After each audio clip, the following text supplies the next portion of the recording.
¿Estamos listos, mis amados? Muy bien. Vamos a abrir nuestras Biblias en la carta del apóstol Pablo a los tesalonicenses. Vamos a recordar cómo vamos en el proceso, porque hoy vamos a ver el último verso del camino que Pablo nos está trazando para entender la razón del por qué somos salvos. Para entender la razón del por qué proclamamos esperanza. Estamos viendo como tema central desde el capítulo 1, verso 1 al 5, que veremos hoy por la voluntad de Dios, mis amados hermanos, una iglesia de la cual estar orgullosos.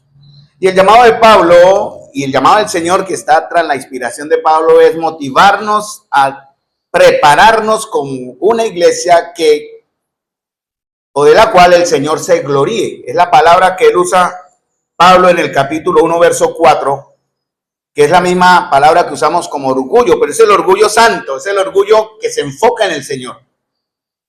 Vamos a orar y démosle gracias al Señor y pídale de corazón que le haga entender su verdad hoy, porque es importante. Padre Celestial, mi Señor amado, te doy las gracias, mi buen Señor, porque estás aquí presente. Nos has llenado, Señor, de tu presencia por tu Espíritu en la comunión, en el partimiento del pan, en las oraciones, en la comunión unos con otros. Pero ahora, Señor, confirma tu palabra en el corazón de los que hoy estamos aquí congregados. Ayúdanos a entender esta verdad, una verdad eterna, Señor, que es también para nosotros. Y, Señor amado, te doy las gracias porque tus propósitos para con tu pueblo son firmes. Gracias, Señor amado, por tu presencia. Bendice tu palabra en el nombre de Jesús. Amén. Entonces empezamos a ver capítulo 1, verso 1 de la segunda carta de los tesalonicenses. Y rápidamente les presento de cómo vamos, ¿no? Pablo está hablando en el capítulo 1, versículo 1, de una iglesia que fue puesta por el Señor en un lugar. Realmente el Señor nunca pierde su intención cuando pone a un grupo de cristianos en un lugar. Por ejemplo, para nosotros, nuestro lugar es acá. Para los de Tesalónica, su lugar era allá en ese tiempo, pero el propósito del Señor va a ser siempre el mismo, tanto para ellos como para nosotros. Y lo que Pablo quiere enseñar o guiarnos a entender para llegar hoy al verso 5, es como nuestra fe debe estar actuando, nuestro amor estar abundando y nuestra esperanza mantenerse firme en nuestro Señor Jesucristo. Por eso Pablo nos lleva a hablar de una iglesia, o nos muestra una iglesia de la cual él se gloría. Es una iglesia con la cual él gozosamente sacaba pecho, por decir así, porque estaba viendo el resultado de la obra de Dios. Una iglesia de la cual estar orgulloso, mis amados hermanos, es una iglesia de personas redimidas. ¿Y redimidas por qué? Porque es una iglesia que no se pertenece. Es un grupo de personas que fueron compradas, ya son esclavos de otro, liberados de una esclavitud, valga la palabra, pero pasamos a ser esclavos de una servidumbre más gloriosa y mucho más eterna. Una iglesia que no se pertenece, que vimos en el capítulo 1, verso 1, cuando Pablo le decía a la iglesia de Dios o a la iglesia de los tesalonicenses, en Dios nuestro y en el Señor Jesucristo. Dios nuestro Padre, hablando de esa afinidad, esa cercanía, la cual ahora los que estamos acá, espero en el Señor que todos, el 100% de los que estemos acá, puedan considerar a Dios su Padre. Y pueda usted decir en su oración, Padre nuestro, de verdad y con sinceridad y con realidad. Para Pablo era una verdad y por eso le escribe a la iglesia de los tesalonicenses en Dios Padre y en el Señor Jesucristo. Porque era una iglesia que había sido comprada, por eso él se enorgullecía de esa iglesia, se gloriaba. Pero también es una iglesia que vive bajo la gracia y la paz de Dios. Porque realmente en la versión que estamos trabajando, Pablo, o en la versión, la traducción dice, gracias a ustedes y paz de parte de Dios nuestro Padre y el Señor Jesucristo. Hermanos, gocémonos porque el Señor está deseándonos buenos plácemes. El Señor está deseándonos lo mejor para nosotros. Y por eso le dice a Pablo, escríbales a ellos de parte mía, gracia y paz. Por eso nos saludamos aquí cuando algunos lo hacen, otros no, pero está bien. Es una manera de reflejar el mismo deseo de Dios. Amado hermano, muy buenos días, gracia y paz del Señor, ¿cierto?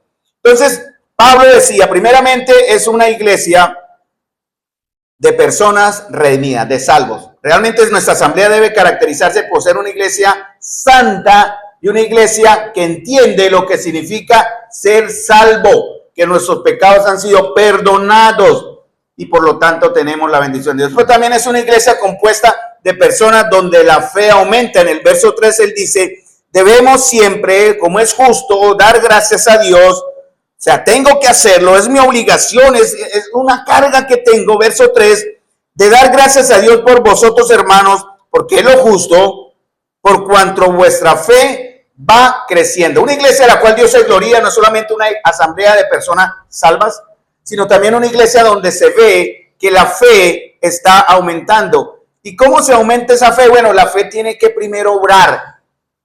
Pablo en el capítulo 1, verso 3 de la primera carta, Pablo decía lo mismo, dice, damos siempre gracias a Dios por todos vosotros, haciendo memoria de vosotros en nuestras oraciones, acordándonos sin cesar delante del Dios y Padre nuestro de la obra de vuestra fe. Hermanos, si ha obrado la fe en nosotros.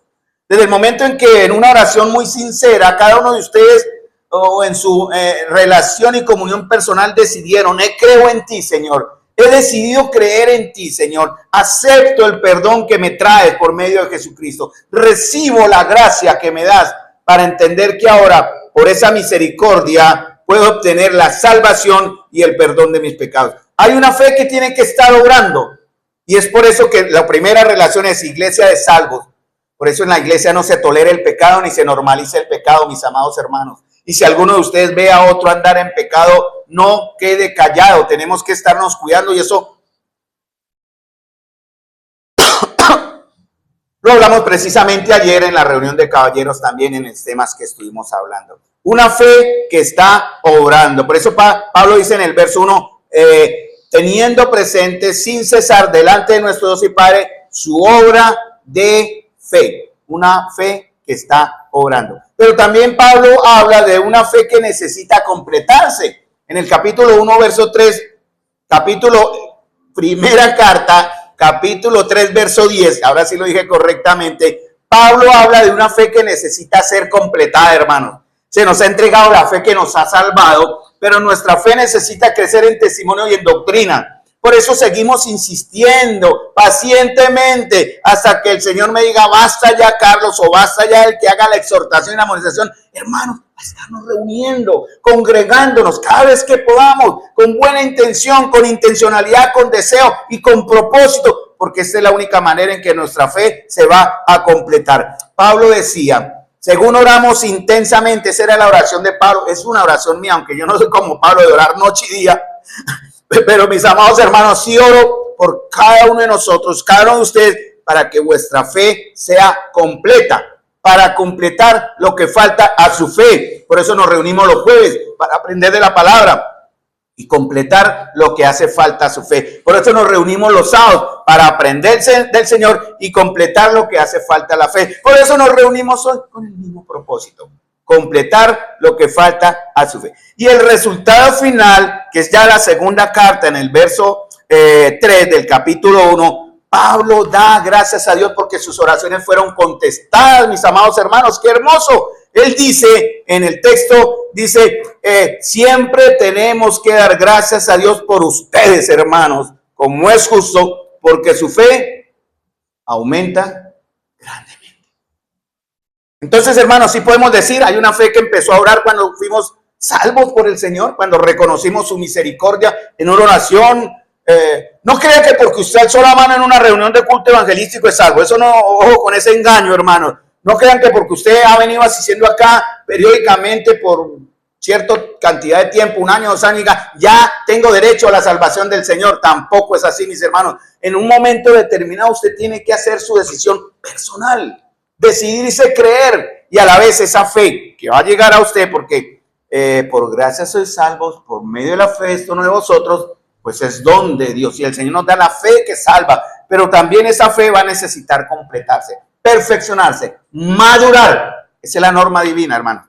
Y Pablo aquí daba gracias en una iglesia, hermanos, que a nosotros pues debería avergonzarnos, una iglesia que es joven, no más de 3, 4 añitos, por dar una idea, pero era un tiempo muy corto, que ya estaba creciendo de una manera que el Señor podía decir por medio de Pablo, nos gloriamos de vosotros en las iglesias de Dios. ¿Por qué? Porque era una fe que estaba aumentando grandemente. También es una iglesia compuesta de personas donde el amor abunda más y más. No solamente es una fe que obra, una fe en personas ya salvas, no solamente es una fe que crece, pero también habla de un amor que debe abundar más y más. Verso 3, segunda parte, que por cuanto vuestra fe va creciendo y el amor de todos, ¿verdad? Y cada uno de vosotros abunda para con los demás. Pero Pablo hablaba en la primera carta de lo que él veía. No solamente veía una obra de fe, sino un trabajo de amor. Ustedes están trabajando en el amor. ¿Y qué significa eso de trabajar en amor? Pablo lo vio en la primera carta y los alabó por eso. La iglesia de los tesalonicenses tiene un gran porcentaje de buena alabanza y honra al Señor. Habían algunas manchitas por ahí que después hablaremos en el capítulo 3 y ya hablamos en el capítulo 5, de la carta anterior. Pero Pablo aquí dice, teniendo presente sin cesar delante de nuestro Dios y Padre, no ya no su obra de fe, sino su trabajo de amor. Hermanos, ¿estamos trabajando en amor? Estamos trabajando en ese amor que va junto con la fe, que nos ha sido entregados como fruto del Espíritu. Más el fruto del Espíritu es amor, gozo, paz, paciencia, benignidad, bondad, fe, mansedumbre, la que veremos hoy, templanza o perseverancia, mis amados hermanos. Pablo en el capítulo 1 de la carta, de la primera carta, capítulo 3, verso 12, dice, un amor que el Señor hace crecer, en el capítulo, de la primera carta, ¿cierto? Capítulo 3, verso 12, dice que el Señor, esa era la oración de Pablo, no solamente él ve que ellos trabajan en amor, sino ora para que el Señor los haga crecer y abundar en amor los unos para con otros, que es lo que tiene que ver con nuestra comunión, para con todos, lo que tiene que ver con afuera, como también nosotros lo hacemos para con ustedes. Ojalá esta triunidad, llamémoslo así, del amor se vea manifestado en ustedes también y lo vean. El amor de liderazgo por ustedes, el amor de los que tenemos la responsabilidad de guiarles hacia el lugar del Señor, de presentar una asamblea sana, santa y doctrinalmente pura, el amor que nos mueva a estar sirviendo a ustedes, pero también el amor que tenemos para poder reflejar a los demás que necesitan en algún momento oír y van a tener que oír el evangelio por medio nuestro, mis amados hermanos. Pero para eso es necesario que el Señor nos haga crecer y abundar en amor. Primeramente acá, para después poder hablar afuera con autoridad y con firmeza del amor de Dios. Y por último, Pablo ahora sí en la segunda carta a los tesalonicenses, capítulo 1, verso 3, da gracias al Señor, porque su oración fue respondida. En el verso 3 dice, el amor de todos y cada uno de vosotros abunda para con los demás, ¿cierto? Su fe aumenta grandemente y el amor de cada uno de ustedes hacia los demás abunda. La palabra abunda significa eso, que se sobrepasa, ¿no? Que se derrama en verdad. Muy bien. Lo que vimos el domingo anterior está en el capítulo 1, verso 4 de la segunda carta.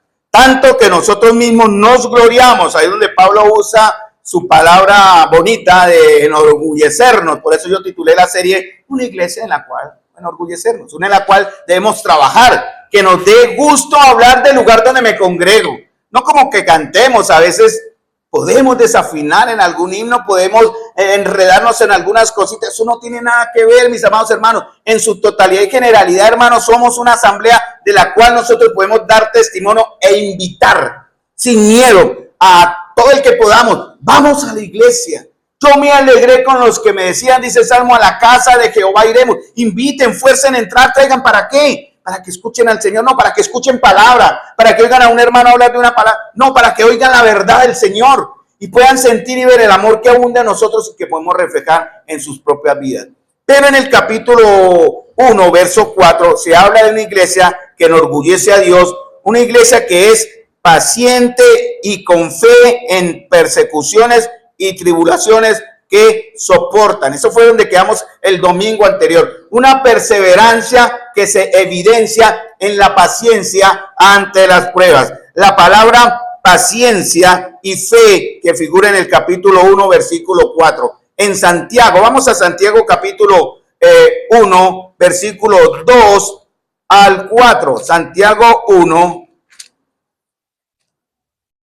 Y dice, tengan por sumo gozo, tengan como el máximo gozo, la máxima alegría, dice Santiago, cuando se hallen en diversas pruebas, sabiendo o entendiendo o comprendiendo que la prueba de vuestra fe produce paciencia. ¿Quiere usted tener paciencia? Tiene que ser sometido a prueba. Esa es la única respuesta y la única manera del Señor. Estamos hablando de la paciencia que va a soportar. La paciencia que habla en el Reina Valera 60, también se habla en la Nueva Biblia Latinoamericana como soportando, como aguantando, como recibiendo el peso y soportando todas esas tribulaciones y pruebas que pueden venir por causa de nuestra fe. Porque definitivamente, hermano, nuestra fe tendrá que ser manifestada, probada o demostrada de alguna manera.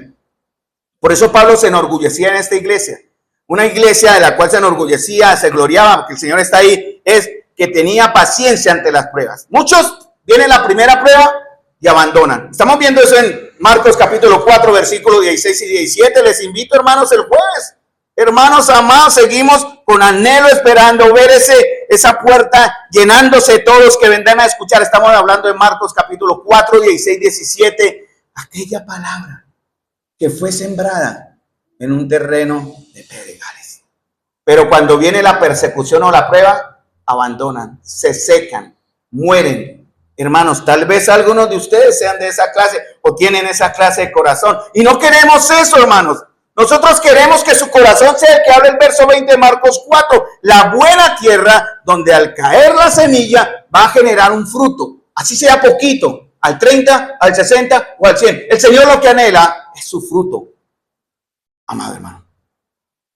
También es una iglesia que mantiene perseverancia o que una perseverancia que se mantiene firme en medio de las persecuciones. No solamente tiene aguante, sino firmeza, está anclada. Mateo capítulo 10, versículo 22. Si lo dijo el Señor, hermanos, no esperemos un trato diferente del mundo ni de las circunstancias. Y serán odiados de algunos, no. Y serán odiados por cuantos, no. Serán odiados o seremos odiados de todos por causa de mi nombre. Y miren aquí una buena enseñanza, mas el que persevere hasta el fin, este será salvo. No quiere decir que el que persevere se va a salvar, no, el que persevere va a demostrar que en verdad sí era un salvo. Hermano, no sea usted el que abandona, no sea usted el que se rinde, hermano. No sea el que usted que a la primera prueba reniega del Señor y se desmotiva y baja las manos y hace el plan tortuga, ¿no? En lugar de apoyar la comunión, de fortalecer la fe por medio de su testimonio en medio de la prueba, usted en brazos caídos, no, se aísla, se ausenta, se pierde, pasan las semanas, pasan los días y no está en la comunión. Y eso significa, si es por causa de la prueba, bien, que le hace falta o que tenemos que estar pendiente de usted para ayudarle y animarle, pero si por otra causa, ya sea por pecado, arrepiéntase y no venga a la iglesia con pecado, a no ser que venga con intención del arrepentimiento y la confesión. Por último, es una iglesia que enorgullece al Señor porque tiene perseverancia que mira más allá del sufrimiento presente. Esas son las tres características que vemos en el capítulo 1, versículo 4. Dice Romanos 8, 18, pues considero que los sufrimientos de este tiempo presente no son dignos de ser comparados con la gloria que nos ha de ser revelada. Vamos a ver hoy, hermanos amados, capítulo 1, verso 5. Capítulo 1, verso 5. Una iglesia para estar orgullosos, esta es la última, la quinta creo. Es un grupo de personas que demuestran que así son o que así somos dignos del reino de Dios. Y me explico. Vamos a cerrar nuestros ojos un momentico. Imaginemos que estamos en una ciudad de la cual Juan habló en su carta.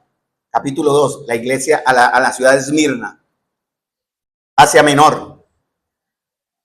Fue una ciudad que en el momento en que Juan escribió tenía más de 800 años de fundada, de antigüedad, una ciudad que pasó por varias etapas de prosperidad. En tiempos de Juan era una ciudad próspera, una ciudad que Roma había conquistado, Roma había dominado todo el mundo conocido en ese entonces, y Esmirna estaba bajo el dominio romano.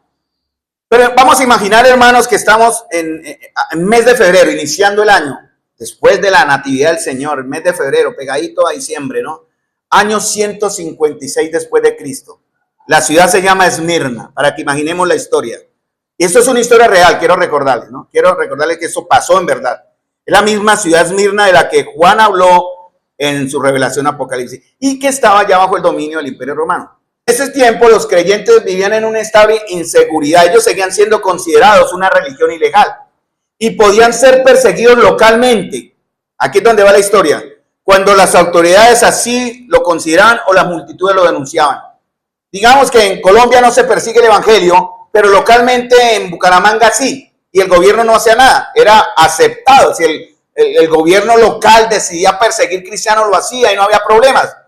Alguien denunció a un líder de la iglesia. Vemos el centro de la ciudad, del foro. Las ciudades tenían un lugar central donde se reunían todos para acontecimientos importantes. Y vemos que en el centro del foro de la ciudad, rodeado por una multitud enfurecida que clamaba por su muerte, se encuentra un hombre anciano, 86 años, se llamaba Policarpo. Esto es una historia real, hermanos. Policarpo era discípulo directo de Juan. O sea, Juan le enseñó, Policarpo le heredó, y él era el pastor en la iglesia de Esmirna, de la cual Juan también habló en su carta. Y él fue arrestado porque alguien, por envidia, por celos, por rabia, le denunció, una denuncia anónima. Posiblemente dicen la historia que fueron los paganos de la ciudad o el grupo de judíos o los judíos de la misma ciudad, porque los judíos siempre estuvieron en contra de aquel camino. ¿Se acuerdan la historia? De aquel camino al cual perseguían, el cual Pablo fue uno de sus más recios perseguidores. Frente a Policarpo se encuentra el gobernador de la ciudad o de la zona, del sector, de esa gobernatura. Se llamaba Estacio Cuadrato. Como Esmirna era muy leal a Roma, hermanos, ellos incluso le han elevado un templo a Tiberio, el emperador Tiberio, ya lo adoraban como un dios. Entonces denunciaron a Policarpo y Policarpo lo llevaron al centro. ¿Qué fue lo que le pidieron a Policarpo? El procónsul, que representaba lo máximo del poder judicial, si la majestad de Roma, de su poder, de su señorío, de sus legiones, de sus leyes, de sus jueces, mira a este hombre, este anciano llamado Policarpo, y con rabia y con desprecio le dice, piensa en tu vejez, jura por la fortuna de César y arrepiéntete y di fuera los ateos, entre comillas los cristianos, di fuera los cristianos, repudia a Cristo y te dejaré libre.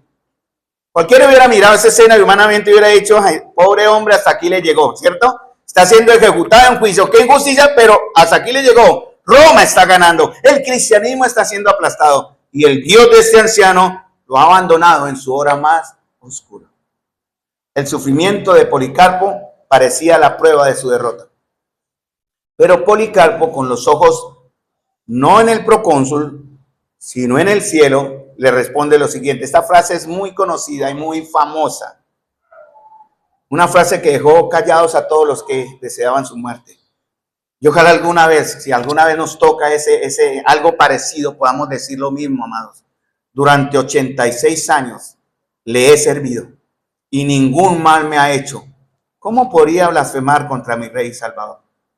Cuando lo amenazaron con las fieras y el fuego, Policarpo miró al juez terrenal y le dijo, me amenazas con un fuego que arde por un momento y luego se apaga, porque ignoras el fuego del juicio venidero y el castigo eterno reservado para los impíos. Minutos después, cuando las llamas ascendían alrededor de su cuerpo, él fue quemado vivo, Policarpo cantaba al Señor y alababa al Señor con voz alta en medio del fuego. Los ojos de las personas, de toda esa multitud, estaban puestas en él, pero no vieron a un hombre derrotado. A los ojos del mundo parecía derrotado. Parecía que la injusticia había triunfado y que los perseguidores habían vencido. Sin embargo, desde la perspectiva divina, la historia es muy diferente, hermanos. La fidelidad de Policarpo bajo el sufrimiento era una evidencia de que pertenecía al reino de Cristo y que Dios juzgaría justamente a quienes persiguen a su pueblo. Y eso es precisamente lo que Pablo enseña en esta carta, hermanos, sobre todo en este capítulo 1, versículo 5, que el sufrimiento de nosotros como creyentes no es una señal de que Dios nos ha abandonado o nos abandonará, sino una demostración de su justo juicio y una evidencia de que somos considerados dignos del reino de Dios. Yo sé que el Señor de alguna manera nos está trayendo la atención a ese tema, porque en Damas están hablando precisamente de eso, ¿no? Del sufrimiento. Hermanos, por algo el Señor trae palabras. Por algo el Señor nos lleva este texto cuando nos habla del sufrimiento. Por algo el Señor nos lleva a Marcos capítulo 4, versículo 17, cuando nos habla del sufrimiento y de aquellos en las cuales la semilla, en lugar de caer en una tierra que dé buen fruto, cae en una tierra llena de piedras y al primer síntoma de persecución abandonan. Hermanos, al igual que Policarpo, la fe de este hombre era el sello. Fíjense cómo murió, ¿no? Quemado vivo, 86 años, y no renegó de su Señor. Este hombre delante de Dios estaba siendo considerado como digno de su reino. ¿Qué tiene que ver con el texto que hoy vamos a ver, hermano? Entonces, al igual que él, amados hermanos, cuando los creyentes sufrían persecución allá en Tesalónica, el mundo pensaba que estaban malditos. Cuando nos llegue la persecución a nosotros, el mundo pensará lo mismo. Pero Pablo les dice, no, vuestras aflicciones son la prueba de que en el tribunal de Dios está sesionando hoy, purificando vuestra fe para el reino eterno, mientras acumula su justa ira sobre un mundo que rechaza a Cristo. Eso también está basado en Romanos capítulo 2. Por eso Pablo dice, vamos al texto, verso 5. Esto es lo que él habla del verso 4, ¿no? Perseverancia, fe, sufrimiento, soportar todo esto. Dice, esto es una señal evidente del justo juicio de Dios. Porque el sufrimiento, hermanos, voy a hablar de una palabra que a algunos de ustedes ni les gustará oír, pero no estamos hablando solo del sufrimiento, porque habla de sufrimiento en persecuciones y tribulaciones, que habla en el Reina Valera, ¿cierto? Que también habla, dice en el texto, porque son dos cosas diferentes, no solamente el sufrimiento que recibiremos de otros por nuestra fe, tal vez algunos de ustedes pueden estar sufriendo por otras causas, por una enfermedad, por una situación, por una relación ya prácticamente destruida, en un matrimonio acabado, y sufre por trato de su compañero o compañera, si usted por una enfermedad que usted no esperaba, por una situación laboral, o como los casos que hemos visto, y perdóneme, trato porque es un ejemplo, por algo el Señor lo permite, cuando al pobre Kevin sale a trabajar en la mañana y oh, sorpresa, su moto no estaba. Como cuando Miguel aparquea su carro, va a trabajar según la orden de trabajo y oh, Señor, le robaron la herramienta. O la hermana que habló ayer me hablaron de que Matilde dijo algo sobre una enfermedad, ¿cierto? ¿Se imaginan ustedes? Oh, sorpresa. ¿Cómo es nuestra reacción ante eso, hermano? ¿Cuál fue la primera reacción de Kevin o Miguel cuando eso sucedió? ¿Alabaron a Dios o maldijeron? Digo como ejemplo, no necesariamente fue así, obviamente. ¿Por qué me pasa esto? ¿Qué pasó? ¿Qué ha sucedido? Ya desanimado. Hermanos amados, porque esto, el sufrimiento va a revelar algo del carácter de Dios, el sufrimiento que vamos a recibir, hermanos. Que seguramente, si por la gracia de Dios no lo recibimos en toda nuestra vida, amén. Pero si el Señor lo permite, estemos preparados para enfrentarnos en ese momento, para no deshonrar al Señor. Porque el sufrimiento va a confirmar, amados, nuestra identificación con el reino de Dios. Por eso Pablo dice, eso es demostración del justo juicio de Dios, para que seáis tenidos por dignos. Pablo venía hablando, elogiando la fe creciente de ellos, el amor abundante, su perseverancia, pero luego, llega a este texto, al verso 5, y explica. Porque algunos de pronto nos hemos preguntado en algún momento, ¿por qué sufrimos? ¿Por qué hay sufrimiento en el mundo? ¿Dónde está el Dios bueno, del cual yo tengo una imagen de ese Dios bueno? ¿Y por qué no está actuando como esa bondad de Dios? Cuando Pablo usa esta es o esto es, apunta hacia lo anterior que Pablo acababa de mencionar, ¿no? Es como la bisagra en una puerta, ¿no? esto nos va a explicar el sentido, la razón del por qué sufrimos, hermanos. Primeramente hay que considerar dos aspectos de Dios en el capítulo 1, verso 5. Soberanía de Dios, justicia de Dios. ¿Cuál se contradice? ¿Cuál va en contra del uno del otro? Ninguna. Así que no nos atrevamos a decir que Dios va a ser más soberano y menos justo, o más justo y menos soberano. No, Él es igual, hermanos. Entonces hay que considerar ese aspecto que lo vamos a ver más adelante si es posible. Entonces, hermanos, nuestras aflicciones, lejos de ser una señal del abandono de Dios, representan una validación. Es como el examen final. Claro, alguno diría, Señor, pruébame, quiero presentarme examen final. No necesariamente, amados. Si Dios quiere, lo hará. Pero entienda que cuando ese momento le llegue su examen final, para ver si usted va a ser aprobado o seremos aprobados en nuestra fe. Estamos a las puertas también de generar un cambio, amados hermanos, si el Señor así lo quiere, para traer bienestar a nuestro país. Los cristianos debemos saber escoger y elegir, porque eso es también un principio bíblico de quienes nos gobernarán. Pero si por la voluntad de Dios nos llega a gobernar el que no deseamos, hermanos, podemos estar preparándonos para tiempos difíciles para la iglesia cristiana. Tal vez por eso el Señor nos quiere enseñar todo esto, para advertirnos, hermanos amados. Pablo conecta dos cosas: la injusticia de los hombres versus la justa ira de Dios sobre ellos. Eso se verá a partir del capítulo 1, verso 6 hasta el verso 12 de la primera carta, porque ahí seremos muy evangelísticos, porque se hablará de la retribución de Dios a quienes nos persiguen. Pero también Pablo quiere hablar de la esperanza y la paciencia hasta su venida. ¿Por qué? Porque vamos a tener nuestra mirada puesta en la meta. Nos pueden acosar, nos pueden perseguir, nos pueden cerrar, nos pueden golpear, nos pueden matar, pero nuestros ojos, hermanos, estarán o deben estar puestos en nuestra esperanza. Esta es una señal. Pablo dice, esto es demostración. En la Biblia latinoamericana dice, esto es una señal, una prueba, un indicio. El sufrimiento fiel o la fidelidad en el sufrimiento no es algo anómalo, quiere decir, no es algo raro, es una prueba. ¿Cuántos de ustedes estamos, o cuántos de nosotros estamos siendo pacientes y en verdad soportando tribulaciones y persecuciones? Tal vez un jefe injusto, tal vez, como hablé ahorita, una enfermedad no esperada, tal vez una situación laboral, tal vez una situación familiar, porque el mismo Señor dice que los enemigos del hombre serán los de su casa, y eso no significa que los tendremos de amigos, sino ahí la espina en el costado. Tal vez sea su esposa la que le causa esa tribulación y angustia, ojalá no. Tal vez sea su esposo, hermano. Pero el Señor lo que está diciendo, que valga, que sea la que Él sea, que Él está permitiendo en su soberanía y buena voluntad, mis amados hermanos, manténgase firme y sea paciente. Cuando Pablo dice esto es una demostración o esto es una señal, comparamos estas marcas con las cicatrices del soldado. Esos soldados veteranos que han ido a la guerra, a la batalla, y un soldado no recibe su ciudadanía por sus cicatrices. Mire esto, tengo derecho a ser colombiano, por dar un ejemplo de un país, ¿no? Sus heridas en el frente de batalla son la demostración de que perteneció y defendió con honor los intereses de la patria en la cual él quiere ser incluido.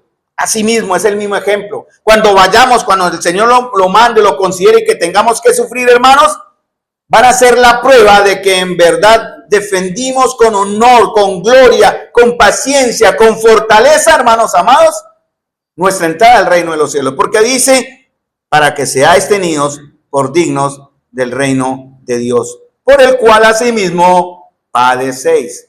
Hermanos, Dios gobierna, esto tiene que ver con su soberanía, la historia con perfecta justicia. Él sigue siendo el juez en todas circunstancias, amados hermanos.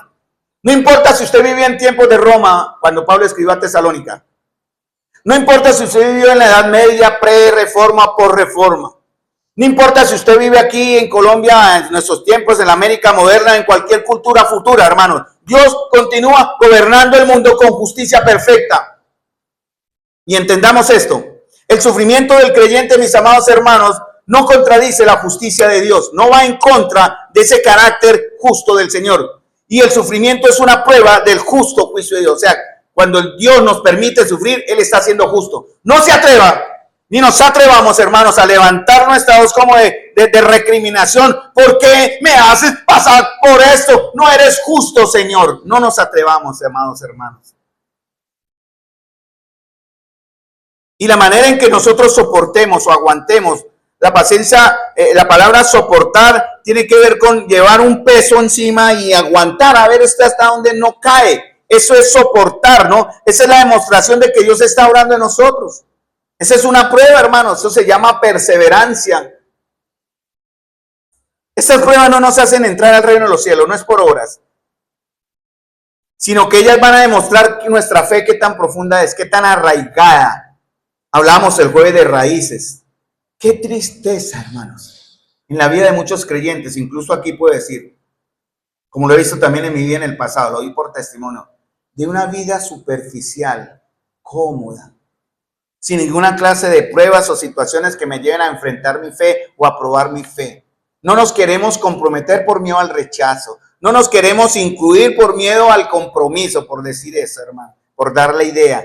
Nuestra fe es superficial, no tiene raíz, y cuando llegue la verdadera prueba o persecución, van a ser los primeros en correr. Pablo le escribe en Colosas, a los colosenses, creo que es en Colosenses: Demas me ha desamparado, amando más a este mundo. Y llegará el momento, hermanos, en que muchos de nosotros, o tal vez yo no quiero caer ahí, pero el que piense estar firme, mire que no caiga. Llegará el momento, y Dios quiera que no, que nos desalentemos de tal manera que vayamos al mundo y abandonemos al Señor. Hermanos, el sufrimiento no es un abandono divino, pero no se desanime porque las pruebas llegan. Antes dele gracias a Dios. Es difícil, yo sé que es difícil. ¿Cuántos hemos probado, hemos sido? Y no nos desanimemos porque era necesario, hermanos, en la buena voluntad de Dios. Dios va a utilizar esas dificultades para fortalecer nuestra fe y prepararnos. Hermanos, toda cultura, todo gobierno tiene sistemas judiciales imperfectos, ¿cierto? Nosotros nos quejamos, si sube el que no queremos, el gobierno que no queremos, créame que la justicia va a ser peor que la que hemos recibido en estos últimos 4 años.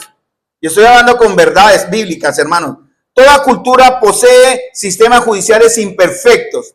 Pero existe, hermanos amados, lo que Pablo quiere decir, y va a hablar a partir del verso 6 hacia abajo, de un juez superior que nunca se va a equivocar.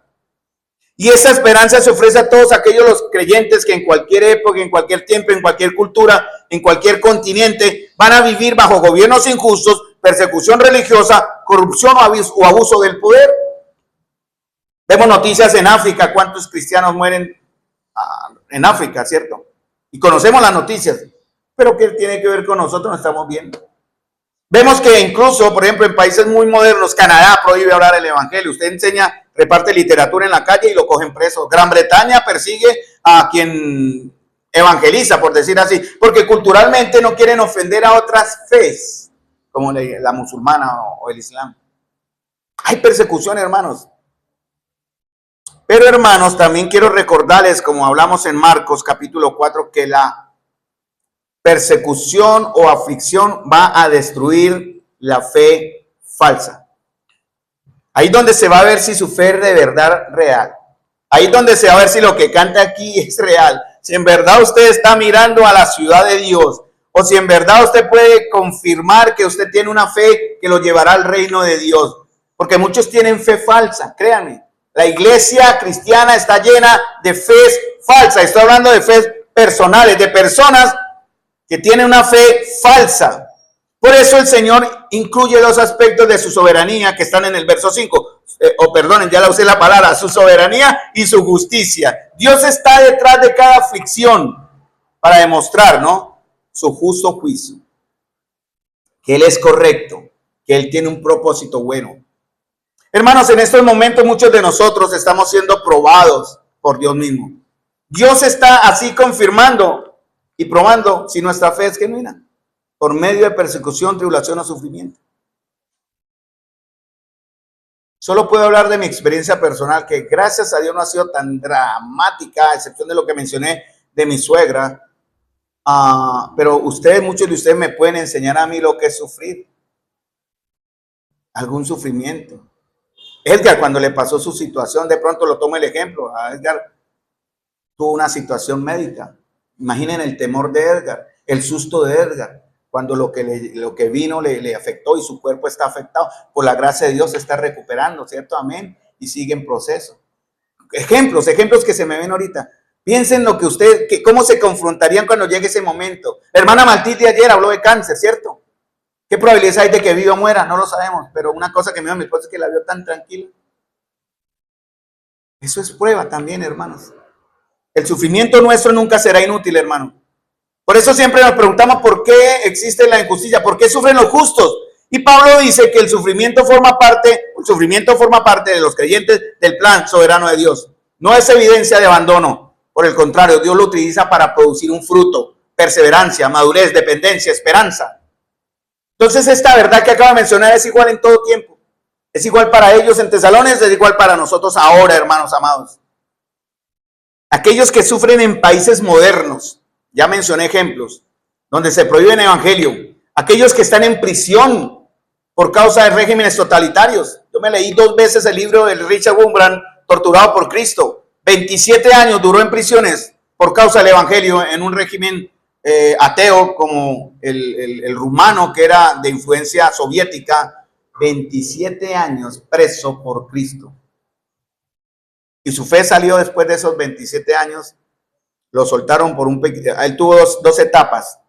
Lo soltaron como que a los 10 años, 15 años.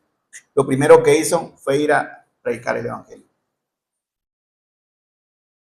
Y lo volvieron a coger. Y duró el resto, 27 años en total. Y su fe no flaqueó. Hermanos, las circunstancias, amados hermanos, las circunstancias cambian, pero el principio va a permanecer. Tenemos o tendremos que sufrir. Gústele o no le guste.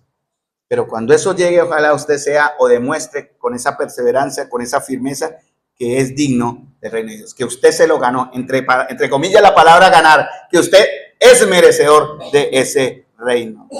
¿Cómo sabemos que tenemos la fe verdadera, hermanos? Porque tenemos perseverancia, o es la misma palabra paciencia, que está en el verso 4, ¿no? ¿Cómo es nuestra responsabilidad? ¿Qué es lo que Pablo nos pide? En el verso 4, antes de comenzar el 5, Pablo usa algo en el Reina Valera. ¿Qué palabra usa? Soportar. Soportar. En el trabajo que estoy realizando en las tardes, como una forma de ayudar a mi economía deficiente, me toca cargar peso, hermano. Y este abuelo, yo veo a los jóvenes, a mí me mandan el ayudante joven que coge 3 cuñetes pesados y los lleve, wow, yo voy a hacer lo mismo y agarro y a duras penas puedo. Pero yo por orgullo y por ello tengo que soportar y me echo el cuñete, pesa, un cuñete de Zika, para llevarlo de aquí como decir a una ferretería. Tengo que soportar. Ese es el ejemplo, ¿no? ¿Qué tenemos que soportar nosotros, amados hermanos? ¿Cuál es nuestra responsabilidad? Aguante, ¿dónde? ¿Fuera? Miren lo que dice Pablo. Dice, en la versión dice, por su perseverancia y fidelidad, dice, en medio de todas las persecuciones y aflicciones que soportan. ¿Dónde tenemos que soportar? No es fuera de las aflicciones, dentro de la aflicción, en medio, no en algunas. Tenemos que soportar todo, hermanos. Estoy usando palabras y verdades que tal vez algunos de ustedes no tienen una vida cómoda, tienen la chequera llena, tienen su pensión asegurada, gloria a Dios, tienen un trabajo estable, gloria a Dios, pero nada de eso es permanente o eterno. En cualquier momento, hermanos, a la aflicción vendrá y usted tiene que estar preparado, listo, para no deshonrar al Señor que usted hoy está diciendo que adora, que ama y al cual sirve. Por eso Pablo dice, sean considerados dignos. Cuando dice la palabra sean considerados dignos, es una acción completa. Pablo está mirando el momento en que Dios en el futuro va a pronunciar su veredicto final sobre todos los creyentes. ¿Quiénes vamos a recibir la aprobación de Dios? Nosotros, hermanos. Nosotros no nos consideramos dignos a nosotros mismos. Llegamos a ser dignos por la obra del Señor. No nos consideramos dignos por mérito propio. Dios es el que nos considera, Él es el que nos declara, hermanos. Cuando lleguemos allá al tribunal de Cristo, Él me va a decir, bien, buen siervo fiel, entra al gozo de su Señor. Aquí se exalta la gracia del Señor. Hermanos, ya para terminar, he resumido bastante por cuestión del tiempo. Pero quiero recordarles, amados, que el reino de Dios vale más que cualquier costo temporal, hermanos. Miren lo que dijo Policarpo. En comparación a la eternidad, ese fuego no es nada. Dios está preparando el juicio sobre ustedes. El reino de Dios siempre va a permanecer, hermanos. La iglesia y nosotros no debemos vivir para buscar el prestigio social, el éxito económico, la aceptación cultural. Tal vez otras asambleas lo hagan, nosotros no. Nosotros estamos acá para vivir para el reino de Dios, hermanos. El gobierno soberano de Dios que se cumplirá obviamente en su venida, que la veremos ya visiblemente, un reino terrenal, pero también hay un reino en el corazón en el cual debemos trabajar. Y Pablo remata el verso 5, seáis tenidos por dignos del reino de Dios, por el cual asimismo padecéis. ¿Por qué estamos padeciendo? Por el reino de Dios. ¿Por qué debemos enfocarnos? Por el reino de Dios. Entonces, hermanos, Tesalónica estaba centrada en el reino de Dios, por eso se estaba dando ese resultado. Su enfoque no estaba en ser felices, estaban siendo perseguidos, acusados, acosados y insultados y tal vez algunos ya muertos y en prisión. Su enfoque no estaba en realizarse personalmente, a ver qué voy a tener, cuántos títulos de universidad, voy a ver cómo crecen mis finanzas. No, ellos no estaban enfocados en eso. Su enfoque no estaba en la comodidad personal, estaban sufriendo, estaban siendo perseguidos, estaban siendo esparcidos. Su enfoque no estaba en la autosatisfacción. Su enfoque no estaba en el éxito, su enfoque no estaba en ser aprobados, hermanos, o apreciados. Su enfoque estaba en ser considerados o en buscar ser considerados dignos del reino de Dios.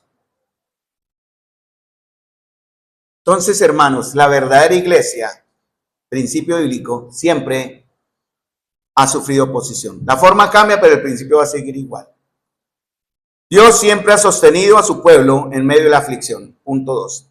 Punto 3. La esperanza futura o la esperanza que nos mueve a ser pacientes y soportar siempre nos tendrá que fortalecer, porque es una esperanza que nos espera, valga la palabra, de la gloria de la eternidad hacia acá. No piense usted, 3 errores y ya termino. Me quedan 4 minutos y voy a ser fiel a esos 4 minutos. Pablo en 2 Tesalonicenses capítulo 1 va a corregir 3 errores que muchos cristianos caen en algún momento. Si soy fiel a Dios, no sufriré. Mentira. Pablo está enseñando lo contrario. Los de Tesalónica estaban sufriendo precisamente porque eran fieles. Podríamos decir, para estirar un poquitico este principio, ¿será que si no sufro no estoy siendo fiel? No necesariamente, ¿cierto? Porque entonces vamos a buscar de a propósito el sufrimiento para ser considerados dignos. No, hermanos, el Señor tiene. Pablo enseñaba en su última carta, ¿no? Trabajen honradamente, justamente, dedíquense a lo suyo, dice Pablo en la primera carta, ¿no? Trabajen honradamente, busquen pero no se preocupen por eso, dejen que Dios en su momento determine lo que sucederá. Él es soberano, pero también Él es justo. Error 2, el sufrimiento significa que Dios me abandonó. También es mentira. Pablo enseña que el sufrimiento puede ser una evidencia de que Dios está obrando en nosotros. Es una evidencia de que el Señor está obrando en nosotros para propósitos eternos. Pedro decía en 1 Pedro, es necesario. Dios le dijo a Pedro, dígales eso, es necesario que nuestra fe sea aprobada para que sea ya irreprensible, pura y sin mácula, hermanos amados. Error 3, la meta principal del cristianismo es la comodidad. Eso enseñan otros grupitos por ahí, ¿no? Y los conocemos. Pablo enseña que la meta es el reino de Dios, la comodidad es temporal, el reino es eterno. En toda cultura, en toda época, Dios gobierna con justicia perfecta. Utiliza el sufrimiento de sus hijos con propósitos eternos y nos prepara de esta manera para participar plenamente en su reino.